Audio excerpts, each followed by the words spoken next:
Today, Ukraine marks 35 years since restoring its independence from the Soviet Union. Britain's new prime minister is marking the milestone by traveling to Ukraine for his first overseas visit.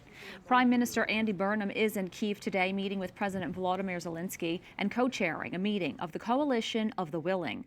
Burnham says the UK would help Ukraine produce its own long-range missiles by sharing classified technical information about British-made components used in the Scalp long-range missile. That's the French version of Britain's Storm Shadow. Burnham is also pushing to support a Ukrainian project developing a lower-cost alternative to the U.S.-made Patriot system. Ukraine is running dangerously low on Patriot interceptors and is urgently seeking more before winter, when Russia has previously bombarded its power grid. Joining us now to discuss is Andrij Dobriansky. He's a policy expert at the Center for U.S. Ukraine Relations. Thanks so much for coming on. Thanks for having me on. It's great to be with you from Ukraine. Now, Ukraine marks 35 years of independence today, but more than 4 years after Russia's full-scale invasion. What does independence mean for Ukrainians now, and how has the war changed their vision for the country's future? Every day brings a different story here. What you'll hear mostly is gratefulness for those heroes who stood up to defend us, those who volunteered without being conscripted in the very first days of the war. And you'll see their pictures plastered across Ukraine. Every town and village I visited has monuments to their heroes. And we especially pay tribute to those who ran into the fire and didn't look back.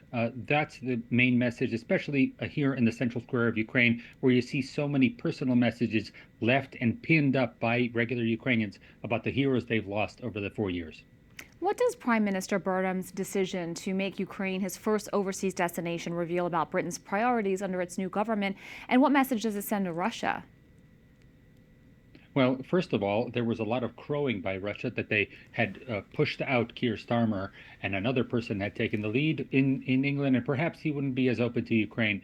Very much boosting Ukraine's spirits for him to be here for his first international visit, for his opportunity to sit down with regular soldiers from the front line, grab a guitar and sing some Oasis with Ukrainians who had just returned from the front.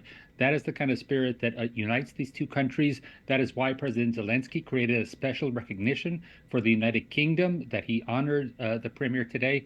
And especially it portends well for the future as Russia looks towards 2027 to possibly change the leadership in either Germany, where they have a presidential election, France, where they'll have a presidential election, as well as the potential for elections in the UK after the change of their prime minister. I think this leadership bodes well for Ukraine and the rest of the coalition, especially those E3 of countries that I just mentioned.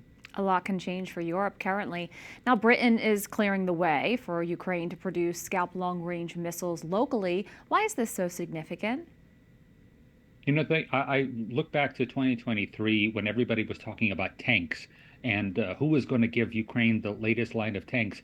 It became President Biden that announced that he would give the Abrams tanks to Ukraine, but it was actually 5 days later when Britain announced it would send its Challenger tanks, and it ended up sending them before the Abrams tanks arrived. Similarly, we had a whole discussion this entire summer, from the G7 meeting to the NATO summit to then finally even at the after the funeral of Lindsey Graham, Zelensky and Trump talking and discussing the licensing of producing their own Patriot missiles. And here we have a related after effect where the United Kingdom is going to join with France to allow the Ukraine to develop missiles, that technology they already have, and much likely they will produce it quicker and cheaper than those countries were able to make.